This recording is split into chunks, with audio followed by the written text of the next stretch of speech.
Bonjour et bienvenue sur le podcast Santé Sport de Caprol, société suisse de vente de matériel de sport et de rééducation de qualité. Profite du présent en préparant l'avenir.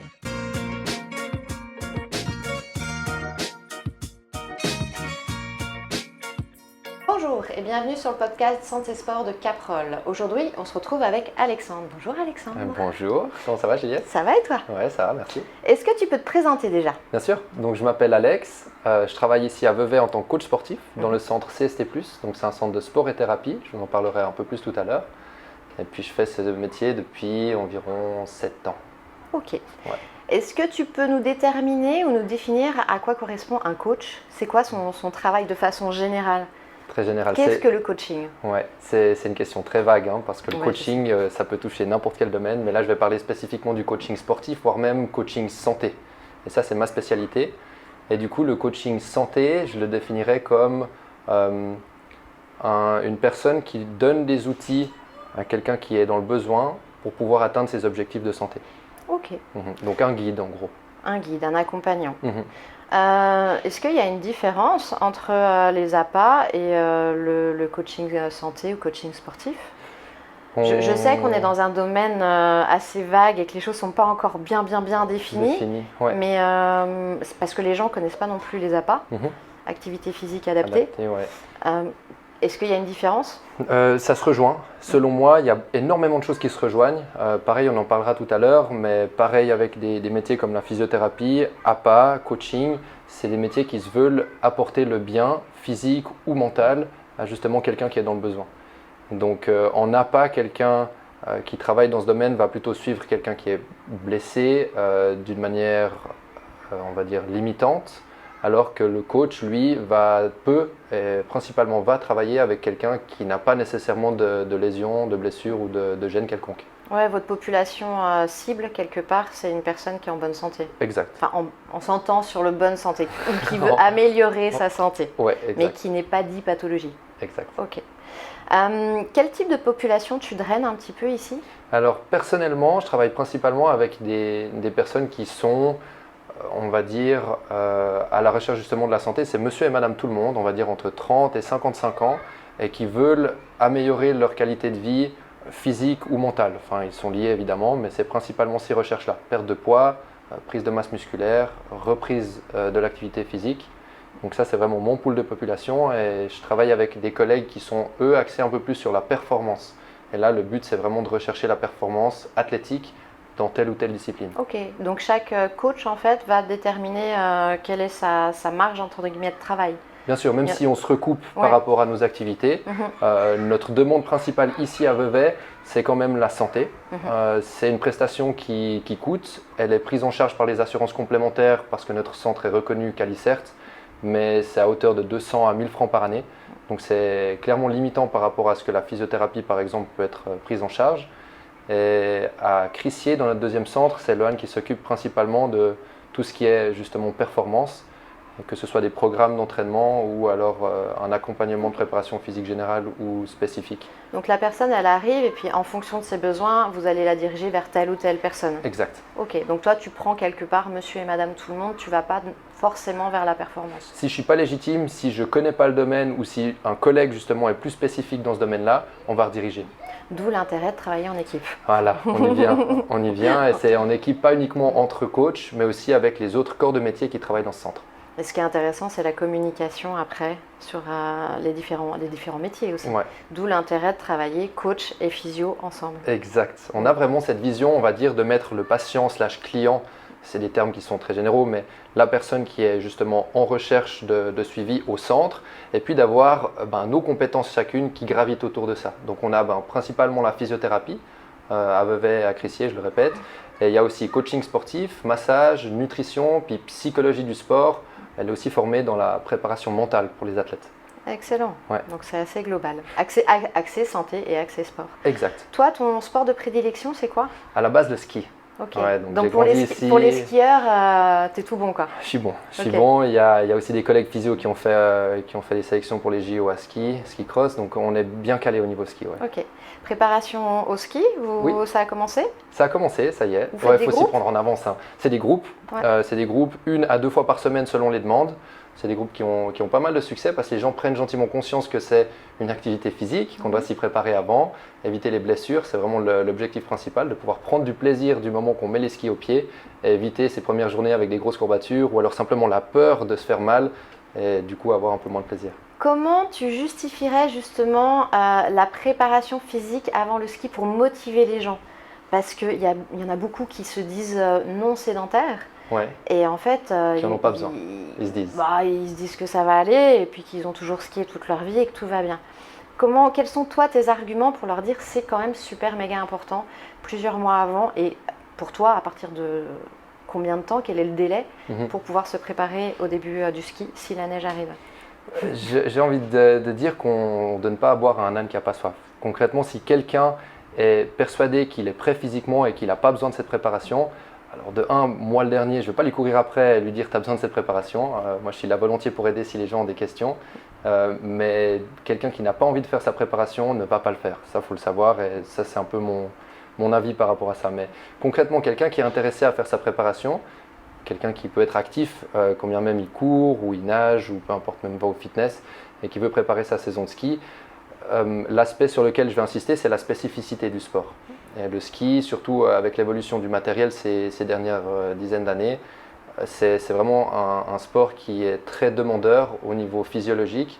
Et du coup, il faut être prêt principalement pour éviter les blessures. Donc ça, c'est vraiment l'aspect que je mets en avant. Ce que j'explique à certains, c'est que chaque sport a sa spécificité. Et souvent, en fait, ils vont avoir une hygiène de vie ou être sportifs, courir un petit peu et ainsi de suite, mais ils vont justement pas faire de renforcement spécifique par rapport à leur sport. Ouais. Ils vont pas entretenir une musculature spécifique par rapport à leur sport, et c'est là où ils comprennent pas pourquoi ils blessent. Il y a quand même des exercices spécifiques ou une orientation à aller faire du foot et que du foot. Les footeux ne font pas que du foot au niveau professionnel. Donc le ski, c'est la même chose, quoi. Le ski, c'est pareil. Et on peut... Encore plus, parce qu'il y a quand même la moitié de l'année où on n'en fait pas. Et en général, ils sont toute la journée dessus. Ouais. Si on peut prendre comme exemple 2 activités qui sont très similaires. La course à pied et le ski de fond, par exemple. Ça, c'est 2 activités qui se recoupent un peu. Concrètement, quelqu'un qui court régulièrement va pouvoir faire son activité de ski de fond sans trop de problèmes. On conseille quand même une préparation physique générale pour simplement les capacités physiques, on va dire, de la personne, et améliorer les performances, si c'est ce qu'on recherche.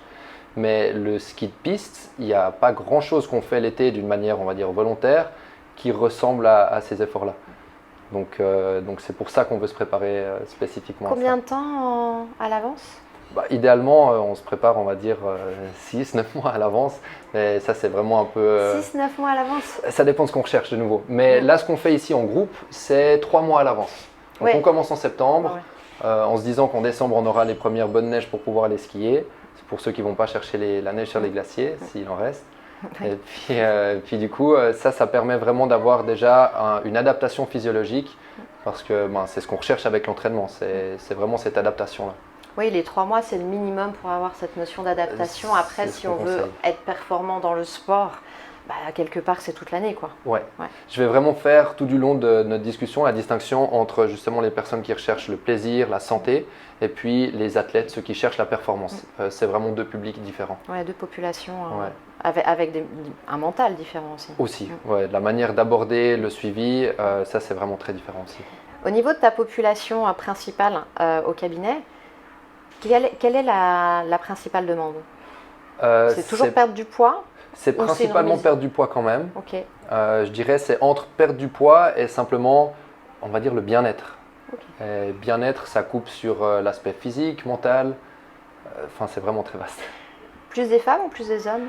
Je dirais moitié-moitié. On a vraiment un peu de tout. Okay. Et ouais, c'est la preuve justement que chacun en a le besoin et chacun en a envie surtout. Est-ce que tu as vu une évolution au niveau de la population ? J'entends par là que pour moi la population, il y a 2 catégories. Il y a une catégorie sportive qui souvent est un peu très très sportive, et puis il y a vraiment la population sédentaire.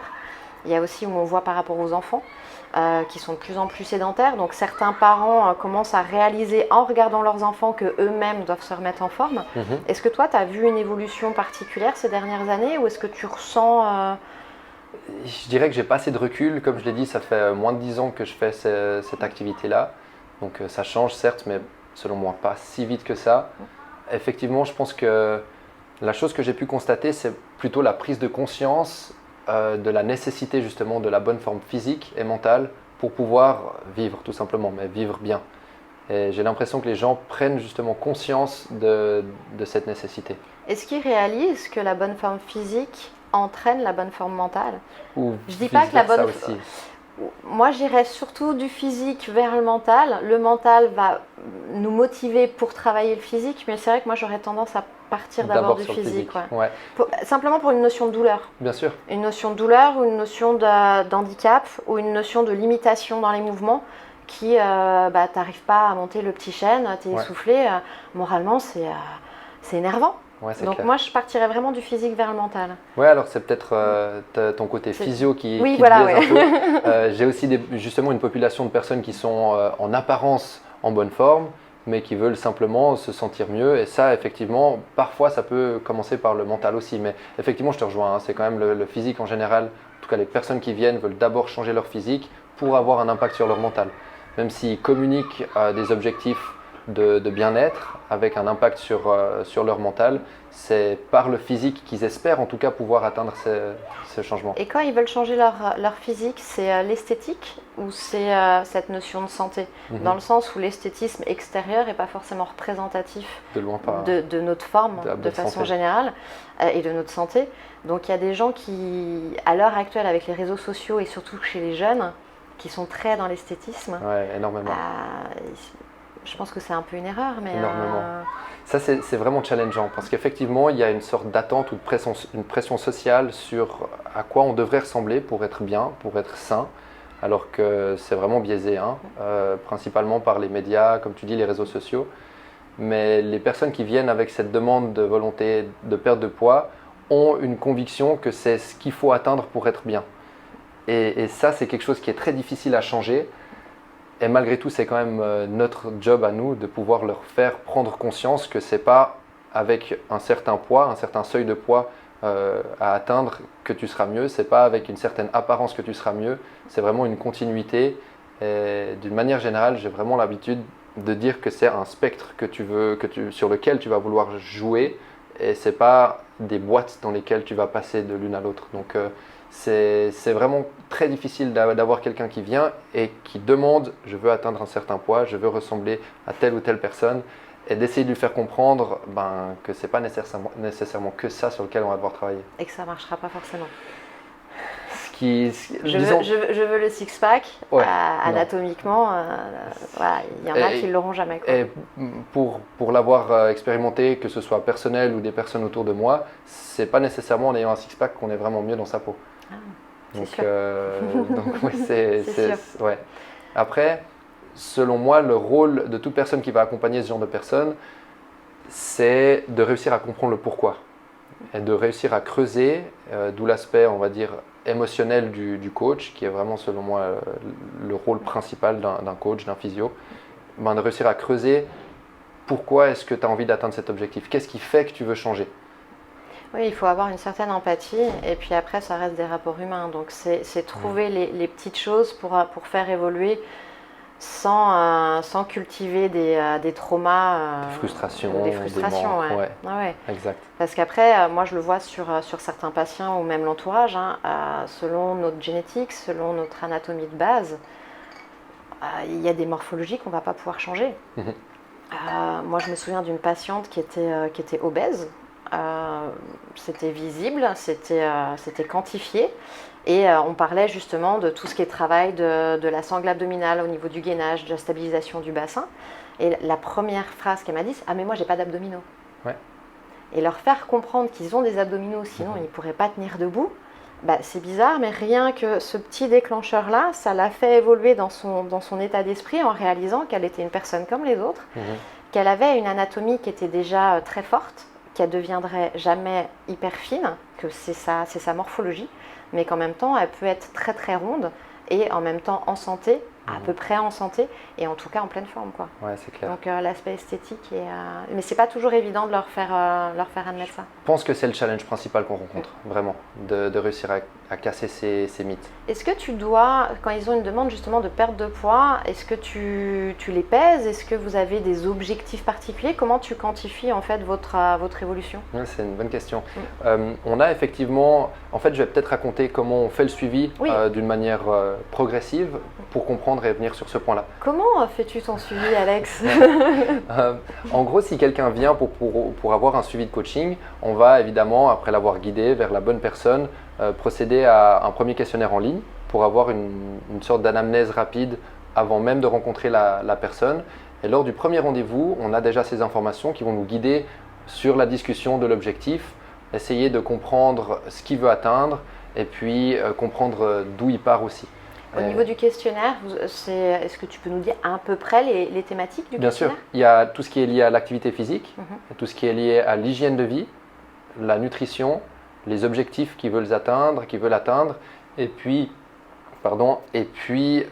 s'ils ont des restrictions physiques, alimentaires, s'ils ont déjà suivi un tel type de coaching. On essaie d'avoir un maximum d'informations qui peuvent impacter, on va dire, notre suivi. Le sommeil, le stress. Sommeil, stress, l'hydratation, alcool, fumée. Donc vraiment une sorte de... c'est une jolie anamnèse qui permet d'avoir un joli départ. Ouais. Exact. Et puis une fois qu'on a ces informations-là, on va, en s'asseyant face à la personne, discuter, justement, comme je disais avant, comprendre pourquoi il y a des changements qui veulent être faits.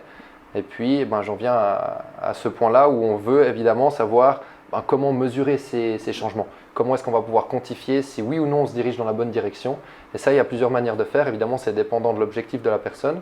Il y a des manières, on va dire, anthropométriques, que ce soit une pesée, j'aime pas du tout l'appeler comme ça, c'est horrible, mais c'est une machine, une balance bioimpédance qu'on a, multifréquence, et qui permet d'estimer, j'insiste, c'est vraiment une estimation de la composition corporelle, masse grasse, masse musculaire.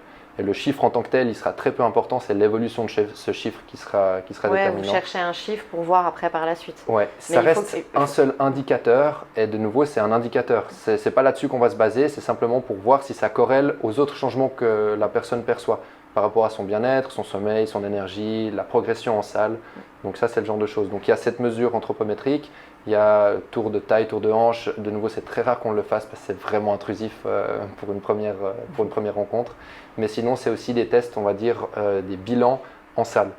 Et ça, ces bilans en salle, c'est pouvoir mesurer et quantifier un manque de mobilité, un manque de flexibilité sur certains mouvements, et puis simplement la bonne qualité de certains autres mouvements pour certifier justement la possibilité de faire un suivi correct. Oui, au final, tu leur fais faire des exercices et tu regardes s'ils sont limités ou s'ils ont une difficulté de coordination ou de contrôle du mouvement ou ce genre de choses. Exact, mais principalement dans le but de sélectionner des exercices correctifs pour pouvoir les amener vers un mouvement correct, et puis de pouvoir aussi être sûr d'éviter les blessures concrètement, pouvoir sélectionner les bons exercices adaptés pour eux.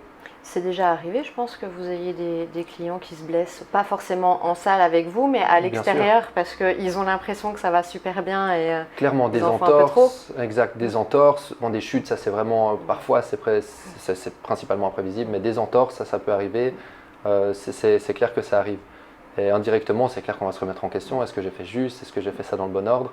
Mais il y a certaines fois où c'est difficile d'avoir un impact aussi sur ce qu'ils font en dehors. Tu les vois combien de fois par semaine? Ça varie, vraiment. Il y a, disons, le suivi qu'on propose, c'est entre 1 fois toutes les 2 semaines et 3 fois par semaine. On essaye vraiment de recommander de faire un suivi de minimum 3 mois pour pouvoir intégrer ces changements et puis les accompagner au moins pour pouvoir mettre en place ces changements. Et puis après, c'est à la demande. On est vraiment flexible par rapport à ça, mais c'est ce qu'on conseille. Est-ce que, pour moi, le coaching sportif ou santé, ça inclut aussi le coaching mental? À partir du moment où on est de humain à humain. Mais est-ce que ça t'arrive de faire vraiment une séance où c'est vraiment du coaching mental? Ouais, c'est une séance de psychothérapie presque. Ouais. Non, on est des accompagnants, donc de toute façon, on est dans le contact. Ouais. Non, alors je ne marche pas sur un terrain qui n'est pas le mien, mais simplement d'avoir une oreille tendue et de pouvoir écouter ce que les gens ont à dire, c'est ce qu'ils recherchent parfois. Et comme je l'ai dit tout à l'heure, cette partie humaine et émotionnelle, pour moi, est plus grande que la partie coaching dans ce que je fais. Parce que si j'ai décidé de lui faire un tel programme ou un programme plus ou moins similaire qui est ressemblant mais qui fonctionne mieux avec ce programme, ce premier programme, ben concrètement, je me suis perdu dans ma réponse. Ouais. Je me suis perdu dans ma réponse. Mais je voulais venir justement sur cette partie humaine et psychologie. Et elle est très grande dans le coaching parce qu'on a besoin de pouvoir écouter la personne et on a besoin de pouvoir être là pour pouvoir comprendre ce qu'il ressent. Au final, à partir du moment où elle va se sentir en sérénité ou en confiance, elle va communiquer avec toi et en communiquant, toi, indirectement ou inconsciemment, tu vas de toute façon changer ton programme. Quelque part, c'est le client qui te fait aussi évoluer le programme. Ouais, c'est une évolution constante. C'est en communiquant que tiens, On essaie de chercher des solutions ensemble. Concrètement, l'objectif du coach, c'est de se mettre à la place de l'autre et d'essayer de ressentir ce qu'il ressent, les frustrations, les difficultés, les anticiper si possible pour pouvoir aller de la manière la plus rapide vers son objectif. C'est quand même l'énorme différence avec les programmes, je sais même pas, les programmes de coaching, pas forcément en ligne, mais en 8 semaines, en 6 semaines, où en fait il n'y a personne en face. Ouais. C'est qu'à partir du moment où tu choisis un coach et que tu es d'humain à humain et que tu as une communication, c'est vrai que le coach, je pense que tu as certainement des programmes qui sont clairs dans ta tête. On a toujours des lignes directrices, mais tu adaptes par rapport à ce qui a été dit dans la séance. Tu donnes pas un papier, quoi. Exact. Ouais, c'est cette adaptabilité-là qui est vraiment différente. Et de nouveau, il peut y avoir des excellents programmes en ligne. Si la personne est autonome, régulière, rigoureuse, il n'y a pas de souci. Le programme, pour autant qu'il soit adapté pour toi, si tu peux faire les entraînements, il va te mener à ton objectif. Enfin, il va te mener en direction de l'objectif. Après, c'est toujours pareil. C'est avoir les compétences pour pouvoir juger et pas se dire je prends le programme et j'y vais. Il faut avoir un peu de recul sur le programme pour essayer de soi-même adapter. Et si on se rend compte qu'on n'y arrive pas, soit par manque de connaissances, soit par manque de motivation aussi, dans ces cas-là, il faut se diriger vers le coaching privé, quoi. Exact. Et le coaching privé, ça peut être justement seulement certaines séances qui permettent de comprendre nos besoins, de savoir justement avec ces tests et ces mesures de quoi on est capable et où est-ce qu'on veut aller, donc quelle est l'évolution que je dois faire. Il y a des tests physiques aussi qui peuvent être faits pour la performance, s'il y a une volonté de test d'effort, une volonté de tests maximaux pour des mouvements spécifiques. Ça, c'est le genre de choses qu'on peut faire aussi. Mais de nouveau, le coach qui sera à côté pendant le programme et qui propose ce suivi-là, il va pouvoir adapter.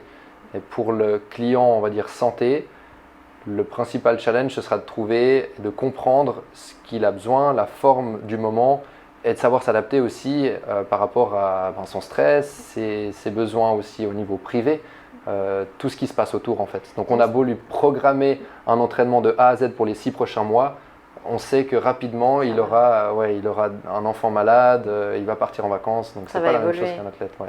Après, c'est ça qui est intéressant, c'est qu'au final, ça reste pour moi un investissement où vous donnez de l'éducation aux patients ou aux clients, peu importe, on ne sait plus comment on doit les appeler, mais globalement, vous donnez de l'éducation.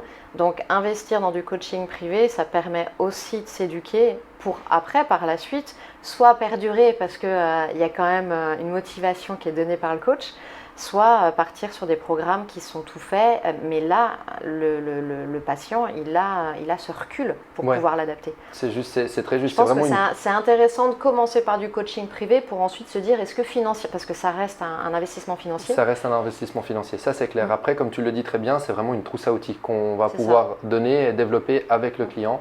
Et disons, l'objectif, il est atteint pour nous en tant que coach. Si quelques mois, semaines, mois, années après, le client il vient vers nous, il me dit écoute, j'ai tout ce qu'il me faut pour pouvoir continuer tout seul, on est ravis. On est ravis de pouvoir dire qu'on lui a transmis tout ce qu'il fallait pour oui, parce qu'à la limite, il reviendra plus tard si justement il est tombé malade. Et que ce soit lui qui recommande justement à quelqu'un qui en a le besoin. Ouais.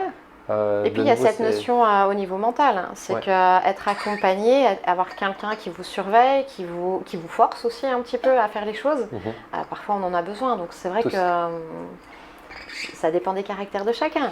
Ça dépend des caractères, mais on pourrait, selon moi, on peut tous bénéficier, alors je dis coach mais c'est très général, ça peut être un préparateur physique si on a des objectifs de performance, mais on pourrait bénéficier chacun d'entre nous d'une personne qui nous suit. Ah ouais, c'est sûr.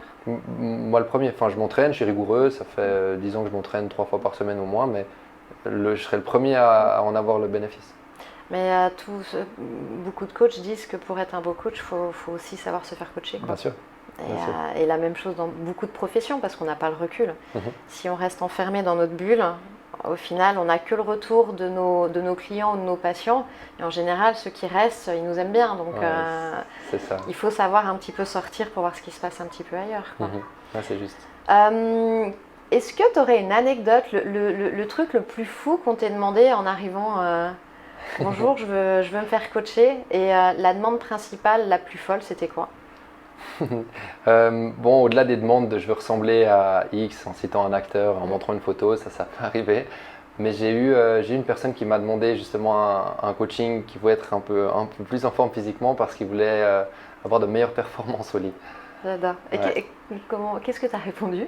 Je suis quelqu'un de très Après, on peut comprendre. À la limite, moi, je trouve ça assez courageux de venir en disant voilà, j'ai cette demande-là. Moi, je trouve ça très bien. J'admire et je suis quelqu'un qui ne juge, pour ainsi dire, tant que je peux ne pas le faire, je ne le fais pas. Donc, j'écoute et puis je vais dans son sens. Donc ouais, tu lui as dit on va travailler le cardio. Bah, écoute, on va travailler ce que tu as besoin de travailler. Dis-moi là où ça pêche, quoi. Alors après, il y a des aspects physiques, mais il y a quand même toute la zone périnéale pour les hommes. Elle se travaille aussi, si jamais. Oui, ça, de nouveau, c'est pas ma spécialité, donc j'ai l'avantage d'avoir quelqu'un qui travaille là-dessus dans le centre. Donc ça, c'est juste petit message pour les hommes. Oui, il y a l'aspect physique, mais l'aspect tout ce qui est périnéal, c'est pas que pour les femmes. Exact. Et c'est très important justement pour la vie sexuelle. Donc dirigez-vous Ouais, chez mes collègues qui font les hommes. Moi, je ne fais pas les hommes, mais ouais, alors ça, c'est de nouveau, il faut aller vers quelqu'un. Après, je suis pas sûre qu'au niveau physio, si on a un patient qui arrive et qui nous fait cette demande, je sais pas en fait.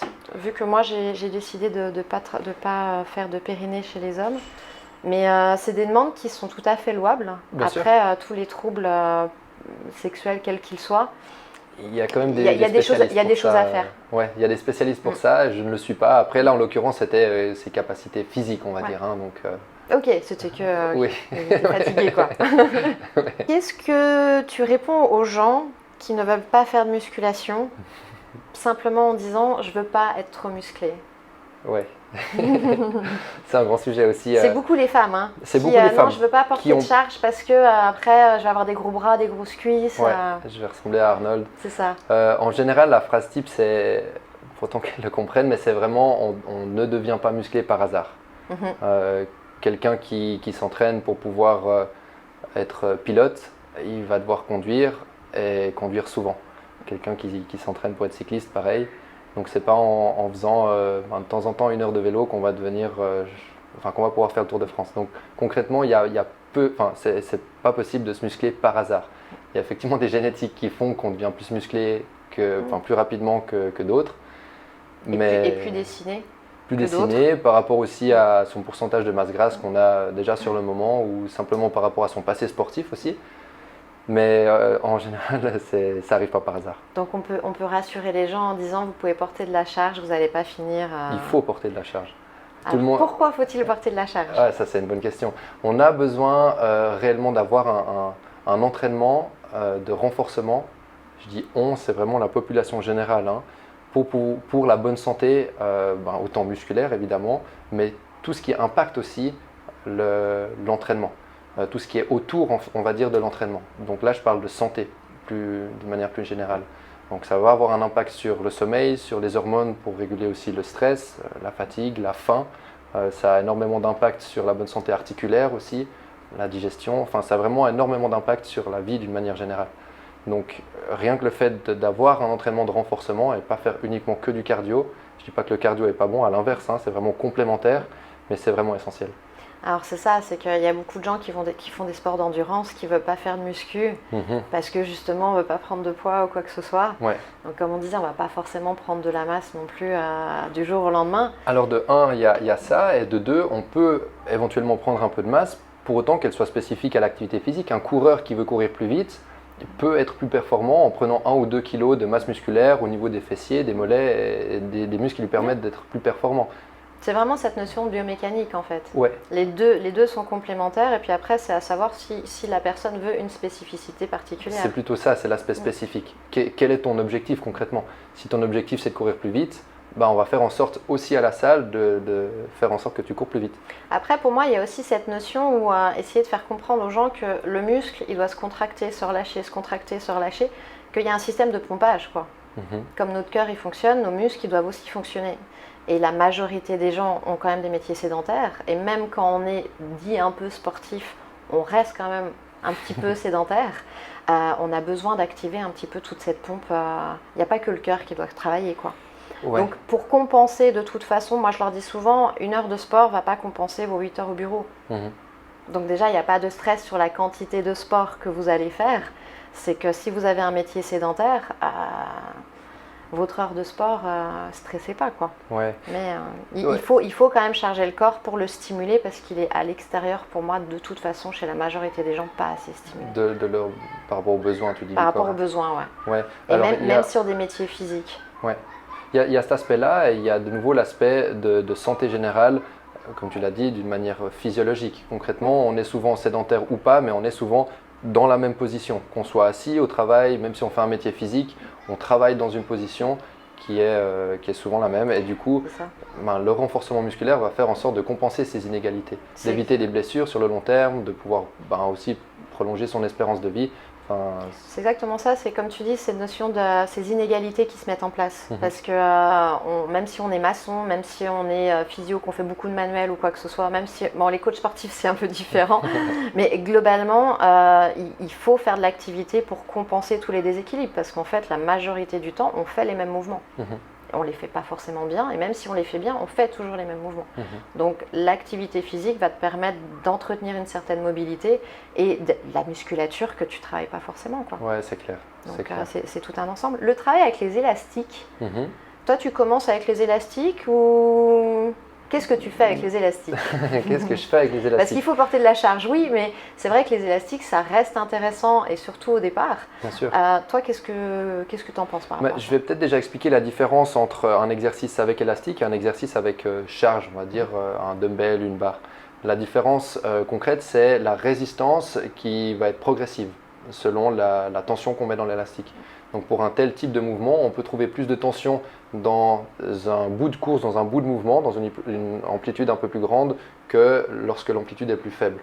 Et ça peut être intéressant justement pour pouvoir mettre plus d'accent là où le mouvement est plus fort que là où il est le plus faible. Donc d'avoir une tension qui est croissante par rapport à la capacité du muscle qui est croissante aussi. Ça, c'est la principale différence. La deuxième chose que je mettrai en avant, et c'est plutôt là-dessus que moi je maxe pour les personnes qui recherchent la santé, c'est la praticité en fait, de l'élastique. Si on veut s'entraîner à la maison, on n'a pas besoin d'avoir tout un panel de dumbbells, de barres et de poids. On peut s'entraîner simplement avec 3, 4, 5 élastiques différents. On peut faire un travail qui est correct avec ça. Ouais, l'élastique reste quand même de la charge, donc ça reste intéressant. Après, c'est vrai qu'on peut retrouver avec l'élastique pas mal de mouvements fonctionnels qu'on retrouve dans la vie quotidienne. Ouais. Ce qui ne veut pas dire que porter une barre, c'est pas fonctionnel, c'est très fonctionnel. On peut simplement faire les mêmes exercices aussi entre un élastique et une barre. Il y a vraiment beaucoup de choses qui peuvent être faites. Le muscle ne va pas faire la différence si tu as dans la main un élastique ou un poids. Le muscle, il va simplement savoir quelle charge ou quelle force il doit mettre et quelle quantité de fibres il doit contracter pour faire ce mouvement. Et du coup, si tu arrives à contracter suffisamment de fibres avec ton élastique, l'entraînement il va être similaire que si tu avais un poids dans la main. Donc c'est plutôt là l'aspect de l'élastique, tu dois être peut-être un peu plus créatif pour pouvoir comprendre où est-ce que tu mets ta résistance, où est le point d'attache et dans quelle direction tu vas faire le mouvement. Alors que les exercices de poids, c'est la gravité qui fait l'effet. Donc, comme tu dis, il faut être plus créatif. Avec le poids, c'est à la limite plus simple. Je soulève, je connais à peu près le mouvement, je contrôle le mouvement. Et des fois, c'est parfois même un peu piège parce que je voyais par exemple des jeunes papas qui allaient à la salle, qui avaient des gros biceps. Et en fait, ils me disaient, mais j'arrive pas à tenir mon fils dans mes bras, quoi, un bébé. Oui, mais en fait, ils n'étaient pas tellement fonctionnels parce qu'ils répétaient toujours le même mouvement à porter de la charge, mais au quotidien, il n'y avait pas... C'était tout le temps la même chose. 6 fois, 8 fois avec des grosses charges, et quand il faut porter son bébé 20 minutes pour l'allaiter, c'est pas le même effort. Alors, c'est ce qu'on retrouve aussi par rapport au ski, où il y a quand même du travail au gainage sur l'aspect statique. Moi, beaucoup de mes patients me parlent de gainage. Alors, c'est pas que j'aime pas le gainage, j'aime le gainage dynamique. Et comme je leur explique, là, on arrive saison... on espère, de ski. gainage statique, c'est important. Donc, c'est des choses différentes. Peut-être pour expliquer un peu les différents types de gainage qu'on a, comme tu l'as dit, il y a le gainage dynamique, mais d'abord statique. Donc le but, c'est vraiment de faire en sorte que le tronc, la position du corps ne bouge pas contre une certaine charge ou une certaine résistance. Que ce soit en rotation, en flexion latérale, en flexion. Ça, c'est vraiment l'objectif, c'est rester statique. Puis à l'inverse, tu as justement tout l'opposé. Contre une certaine résistance ou une charge, tu veux bouger. Tu veux créer ce mouvement-là et le contrôler et renforcer ces muscles-là. Donc ces deux aspects sont vraiment complémentaires, de nouveau, selon la spécificité du sport. Un lanceur de javelot, il va devoir étirer sa musculature avant de la contracter d'une manière très vive. Un skieur, il va devoir stabiliser son tronc. Le but, c'est de rester aussi stable que possible avec les membres inférieurs qui bougent d'une manière vive et précise.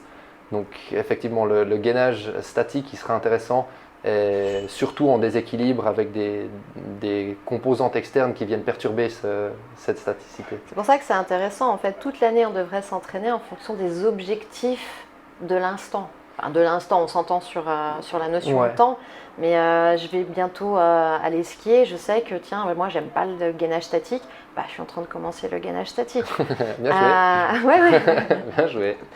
Donc après, c'est aussi ça, c'est s'adapter et avoir un accompagnant, que ce soit un physio ou un coach, ou un préparateur physique ou un APA, peu importe.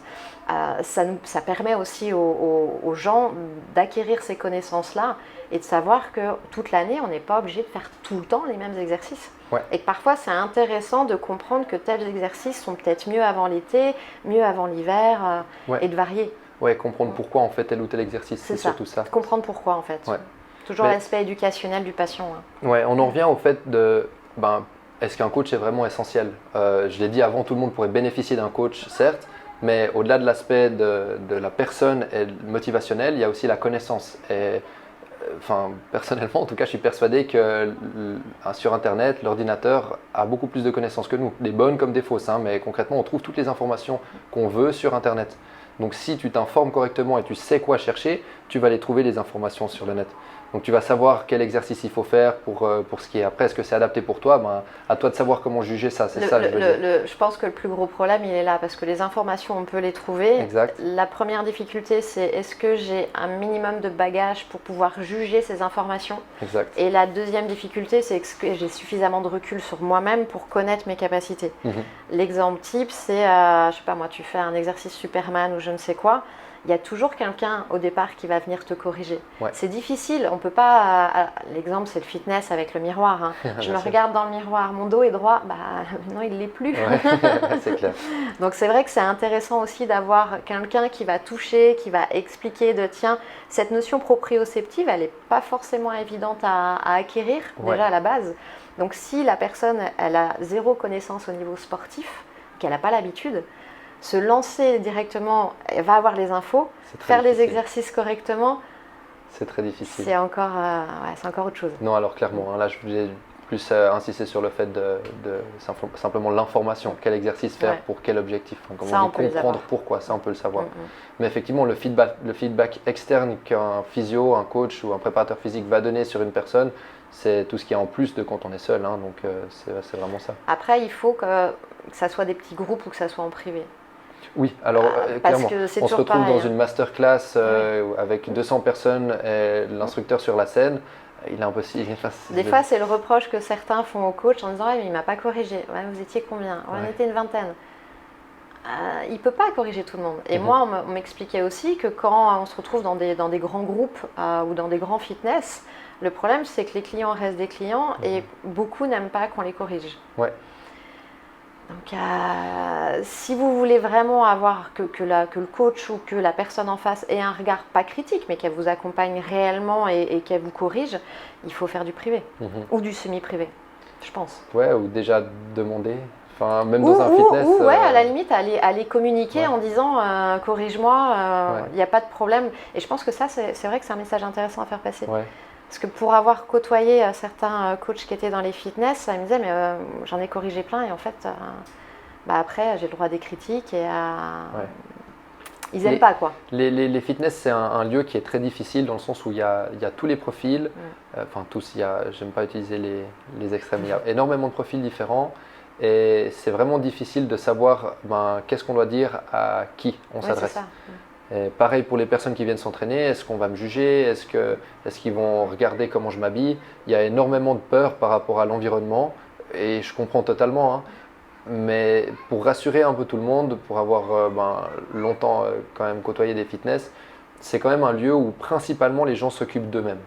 Donc d'autant plus maintenant avec la musique, les réseaux sociaux, les personnes qui s'entraînent sont sur leur téléphone, entre leurs séries, c'est à déconseiller, mais c'est souvent ce qui se passe. Donc ils sont dans leur bulle, ils font leur entraînement et ils repartent. Alors certes, il y aura toujours des personnes qui recherchent des contacts, qui ont des regards mal placés ou des commentaires mal placés. Ça peut arriver, mais comme partout, on va dire.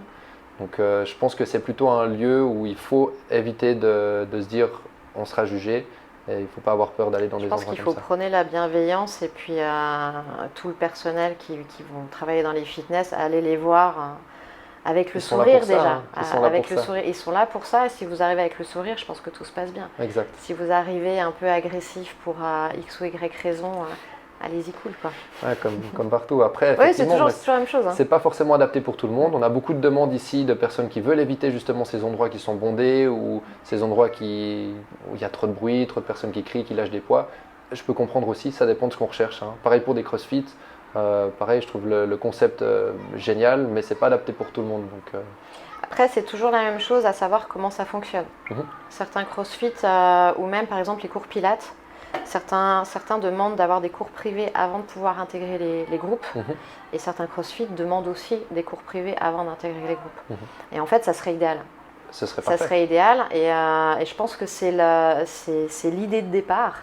Sauf que les gens se plaignaient certainement et donc arrivé à un moment, il y a quand même énormément de concurrence dans tous ces domaines-là. Il y a un aspect business aussi. Et parfois, je pense qu'ils ne peuvent pas forcément toujours se permettre de forcer les gens à payer 2-3 séances privées parce qu'ils perdent des clients. Quoi. Exact. Donc c'est toujours un petit peu… Moi, j'aurais vraiment tendance à dire, c'est ce que je prône auprès des patients en disant, Pilates, ils vont vous demander 1, 2, c'est privé, donc c'est entre guillemets cher, ça vaut ce que ça vaut. Mais c'est une formation, comme tu l'as dit, c'est vraiment la base. Quoi. Ouais. C'est la base qui va vous permettre de bien travailler et de comprendre après pourquoi elle vous corrige et comment ça se passe. Donc des fois, le petit investissement financier, il est pas perdu. Ouais, clairement. Après, il faut avoir le feeling avec l'intervenant. Si vous n'avez pas le feeling, vous changez. On revient sur le côté humain, ça c'est clair. Mais comme partout, je sais que je ne peux pas plaire à tout le monde et vice-versa. Mais il en faut pour tout le monde. Exact. Au niveau nutrition, est-ce que toi, tu as des conseils en particulier? Alors, qu'est-ce que tu observes chez tes clients, pas de catastrophique, mais d'assez comique, on va dire ça comme ça? Déjà, je veux disclaimer, moi je ne suis pas nutritionniste, donc ce n'est pas mon domaine de base. J'ai une certaine notion sur la nutrition de base, mais du moment qu'il y a des questions qui viennent à moi par mes clients, je redirige directement vers notre nutritionniste. Donc Patrick Janola, lui, il est full formé pour ça et du coup ça me permet d'avoir toute cette crédibilité envers lui. Après, par rapport aux demandes ou par rapport au suivi, ça m'arrive de simplement conseiller, on va dire.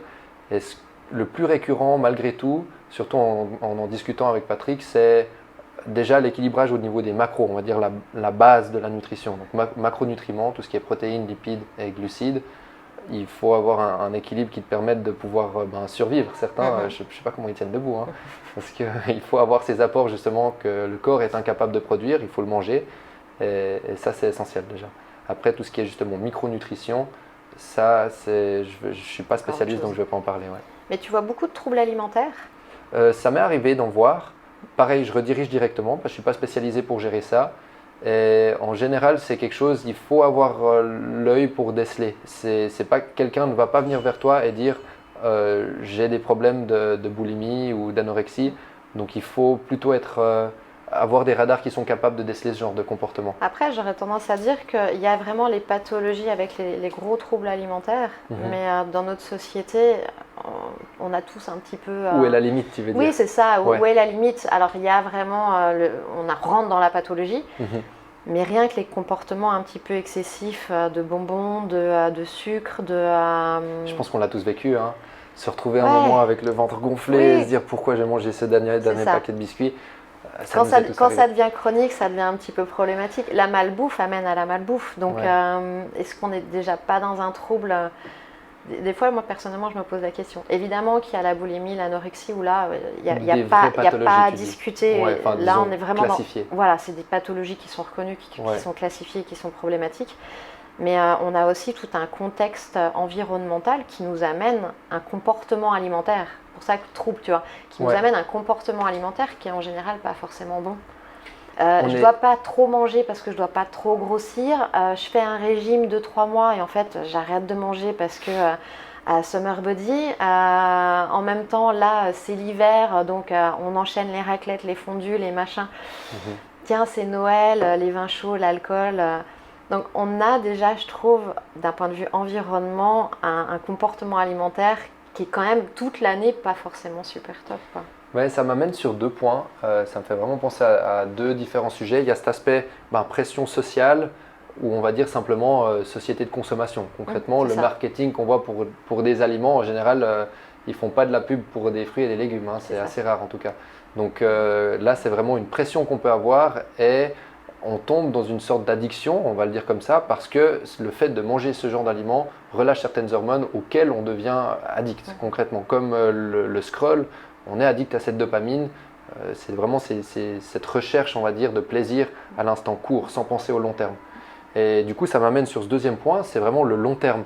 Pour moi, autant nutrition qu'entraînement, le programme qui sera adapté, régime, je le bannis ce mot parce que c'est selon moi pas un mot qu'on devrait intégrer, mais le programme, que ce soit alimentaire ou sportif qu'on entreprend, il sera bon pour toi si tu peux le garder toute ta vie. C'est ça. Après, ça va évoluer évidemment selon les saisons, mais si tu me dis que ce programme est parfait pour toi, mais que tu dois t'entraîner 5 fois par semaine, être en déficit calorique de X calories, pareil, on compte pas trop les calories, mais d'une manière générale pour comprendre le principe, et que tu peux le tenir que 3 semaines parce qu'après ça tu deviens fou, il sera évidemment pas adapté pour toi, même si pendant ces 3 semaines tu vas progresser évidemment. Il y a toujours cette notion en fait, c'est d'hygiène.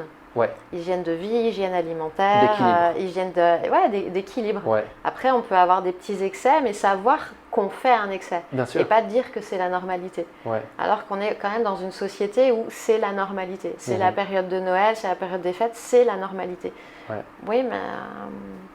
Ouais, l'équilibre est très difficile. Aussi avec l'aspect social. On a des anniversaires, on est invité à des grillades. Évidemment, j'ai entendu des histoires, mais franchement, c'est à devenir fou. Certaines personnes qui viennent avec leur Tupperware au repas de famille de Noël pour simplement contrôler ce qu'ils mangent. Et de voir l'impact que le corps, l'aspect visuel du corps peut avoir sur ta vie sociale, pour rien au monde, j'ai envie d'être à sa place, vraiment. Et de loin pas, même si certes il a un six-pack, il est beau selon lui, j'ai pas du tout envie d'envier cette personne. Pour moi, ça dépend en fait de son objectif. Si c'est un objectif esthétique, c'est toujours la même chose. Personnellement, l'esthétisme, ok, je comprends que ça soit important, mais je bug un peu. Par contre, quand tu es un sportif, que tu as des entraînements, c'est le même principe. Je vais rentrer tôt parce que je dois m'entraîner le lendemain. Il y a plein de gens qui ne comprennent pas. Alors bien sûr. Donc il faut trouver le juste milieu. Et puis moi je sais que j'ai pas mal d'amis où on a des régimes alimentaires différents. S'il arrive avec son tube parce que je sais pas, il est allergique. Une grillade et puis il mange pas de viande par exemple. En même temps, on peut griller des légumes, oui, mais on s'entend. Mais je sais pas, moi, il supporte pas le lactose ou ce genre de choses, et que on a fait des lasagnes ou c'est une fondue, qu'il arrive avec son tube.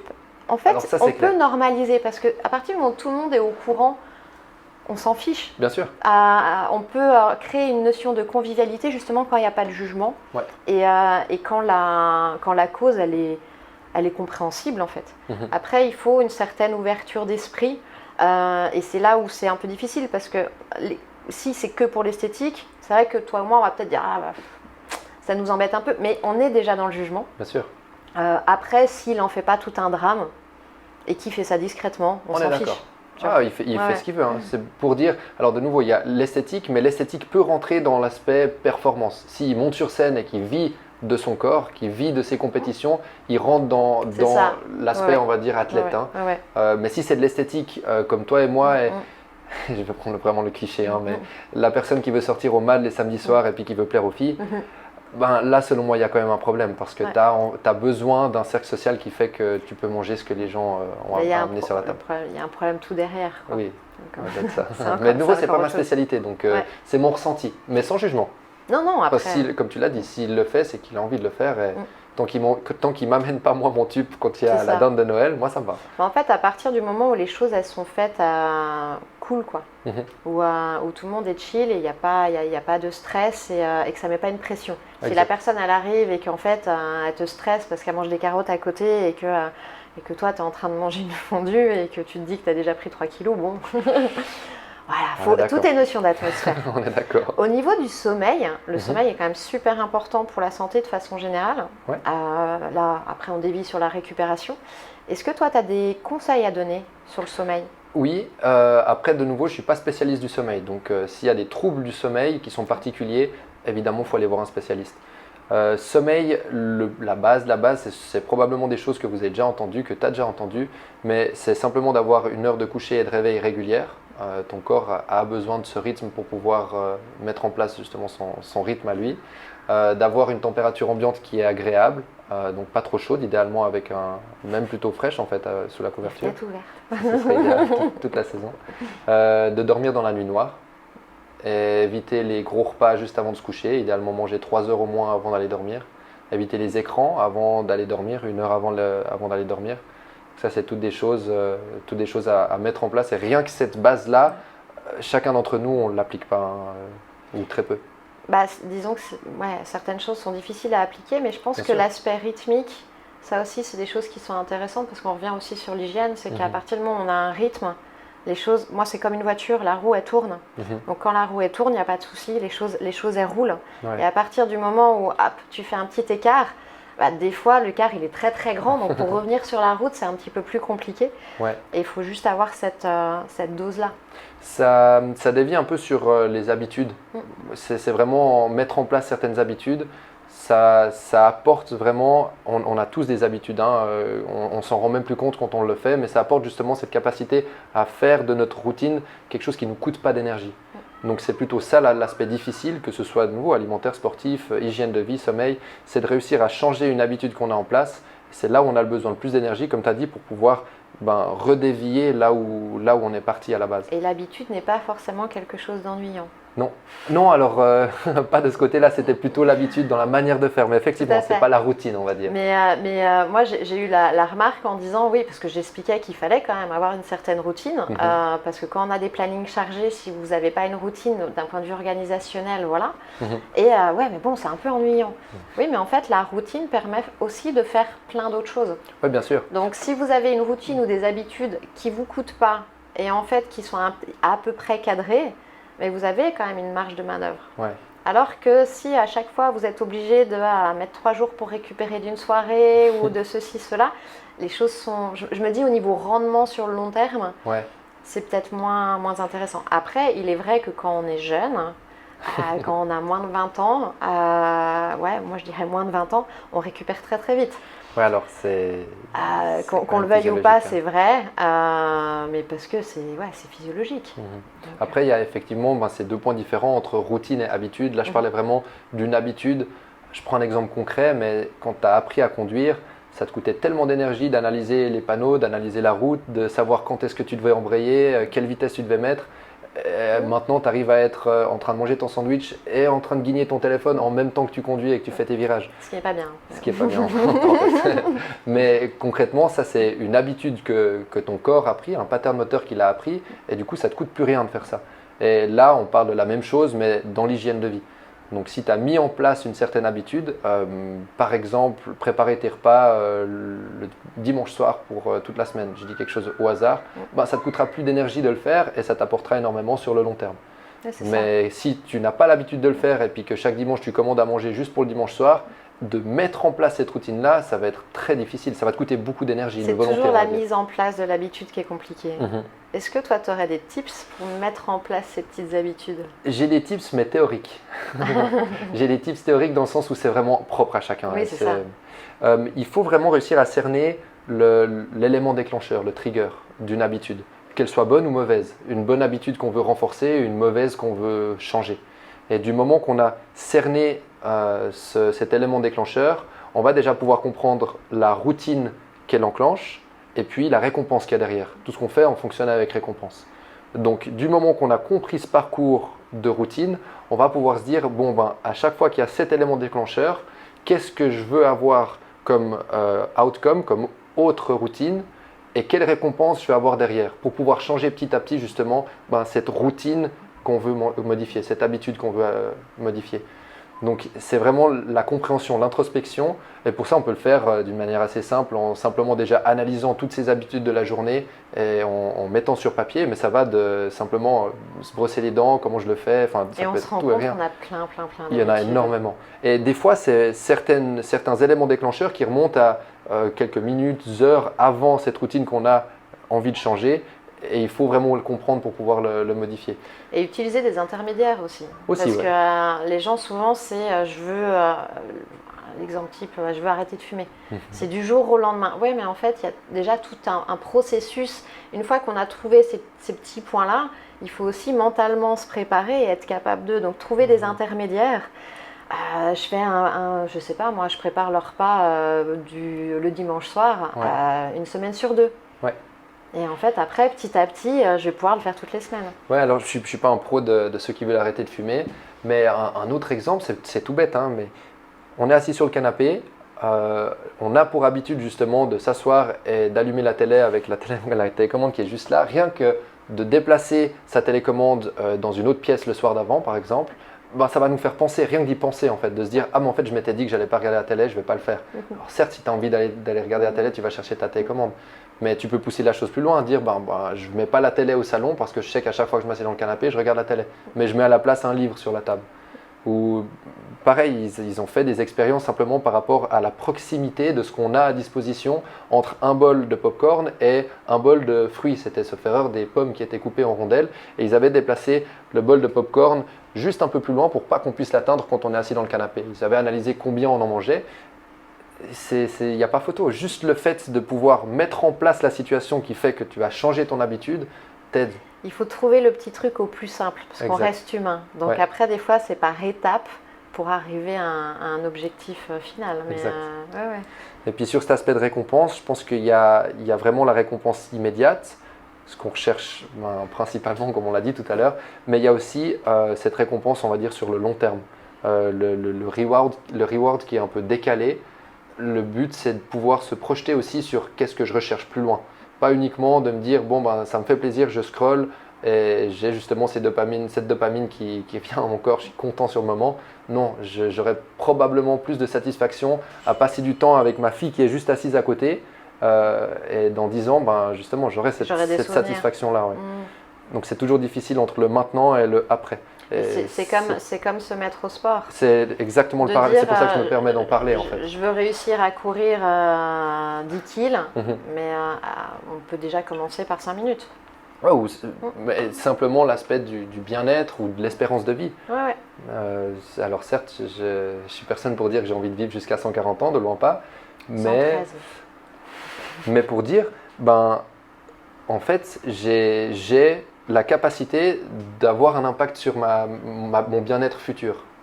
Mais concrètement… Et actuel. Mais ce que je fais actuellement ne va pas dans ce sens-là. Mais ça me procure du plaisir maintenant. Donc c'est toujours Après, c'est toujours pareil, c'est cette notion de choix. Oui. Donc si on a suffisamment de recul, chacun va faire ses choix, mais après, il faut les assumer. Pour moi, c'est juste ça. Bien sûr. Donc, est-ce qu'on veut vivre en santé? Est-ce qu'on veut pouvoir courir après ses petits-enfants? Si on veut courir après ses petits-enfants, il faut rester en forme, qu'on le veuille ou pas. Et si on ne veut pas tomber malade, il faut faire en sorte quotidiennement et toute l'année d'être en forme pour avoir un système immunitaire qui est adéquat pour, par exemple, l'hiver qui arrive avec la grippe, les virus et tout ça, quoi. Est-ce qu'il y a autre chose que tu voulais nous partager par rapport au centre, par rapport à toi ou... Ouais, alors le centre, j'en ai parlé au début, ça c'est bon. Laisse-moi réfléchir. Hein. Tu check la liste? Ouais, je check la liste. Est-ce que c'est chouette de justement de partager les locaux avec des physios? Ouais. Moi, je trouve ça génial. Coach physio, je trouve que c'est hyper méga complémentaire. Ouais. Comment toi tu le ressens? Et puis tes collègues physio, eux, comment ils le ressentent? Est-ce qu'ils avaient déjà travaillé avec des coachs par exemple ou comment Alors ils le ressentent? c'était nouveau pour eux. Donc le centre, il a été fondé en 2019 avec 3 physios fondateurs qui ont directement fait appel à d'autres professionnels, on va dire comme moi, en tant que coach, nutritionniste, massage, puis la psychologue du sport aussi. Et du coup, ils avaient cette volonté justement de créer cette multidisciplinarité. Et dès le début, il y a eu une bonne collaboration et une bonne entente par rapport à qui fait quoi. On n'a jamais recoupé, on ne s'est jamais marché dessus par rapport à quelle passion va où. Selon moi, c'est vraiment deux professions qui sont différentes, on va dire, dans le fonctionnement et dans quel client ou / patient on traite. Donc il n'y a jamais eu de tension et même à l'inverse, en fait, c'est plutôt un très bon échange, une très bonne collaboration. Par exemple, pour le suivi d'un patient physio qui a terminé ses bons de physiothérapie, mais qui n'est pas encore 100% capable d'aller faire Cerzinal, là, on peut rentrer en compte. Donc, c'est très complémentaire. Et il y a quand même un partage d'échange, pas de connaissances, mais de regards. Ouais. Parce qu'en fait, chacun est conditionné. Alors, comme tu disais tout à l'heure, moi, je suis biaisée des fois parce que je suis physio. Et c'est vrai que chacun est conditionné par rapport à sa profession. Ouais. Et c'est intéressant d'avoir un autre regard avec des professions qui se regroupent parce qu'en fait, tout s'entremêle, mais avec un regard différent. C'est clair. Non, alors ça, c'est sûr. Et on essaie vraiment de constamment échanger. Si on a un patient ou client qu'on suit en même temps, on va évidemment communiquer par rapport à cette personne. Et puis simplement rester un peu formé. Les physios je dis les physios, mais le centre, on organise des formations internes. Et ça permet vraiment de mettre en commun nos connaissances, d'apprendre quelque chose de nouveau si c'est au sujet de la physio ou vice-versa. Et du coup, ça, c'est une grande force selon moi. Et à mon avis, on va dans cette direction où il y aura de plus en plus de centres qui collaborent entre différents corps de métier qui sont dans le même domaine. Oui, exact. Par contre, vous faites des workshops ? Ouais. On n'a pas parlé. Ouais, les workshops, c'est vrai. On essaye d'une manière irrégulière, mais 4-5 fois dans l'année, de traiter un sujet et d'apporter justement la connaissance d'un professionnel de ce domaine, qu'il soit à l'interne ou quelqu'un qu'on fait venir, pour pouvoir parler de ce sujet au tout public. Donc c'est gratuit et on essaie de faire venir les gens ici pour pouvoir leur apprendre et nous apprendre à ce sujet. Il faut les suivre sur les réseaux sociaux. Ouais, avec plaisir. Ouais. Sur l'Instagram CST+, on essaye de mettre les informations principales là-dessus. Et on communique aussi par mail. Donc si vous avez simplement une envie, un besoin ou des questions particulières, vous pouvez sans autre aussi nous envoyer un petit mail. C'est avec plaisir. Ça marche. Autre chose ? Non, moi j'ai fait le tour de ce que j'avais à dire. J'espère que c'était clair. T'as dit quoi ? Oui, on est tout bon. Ouais, c'était vraiment cool en tout cas. Merci beaucoup. Ouais, merci à toi. À très vite. Et puis à bientôt. Ciao, ciao. Merci d'avoir écouté ce podcast jusqu'au bout. J'espère que cet épisode vous aura plu. N'hésitez pas à laisser une petite évaluation pour nous encourager à évoluer et à progresser sur Apple Podcast, 5 étoiles, un petit commentaire, ça fait toujours plaisir. Merci.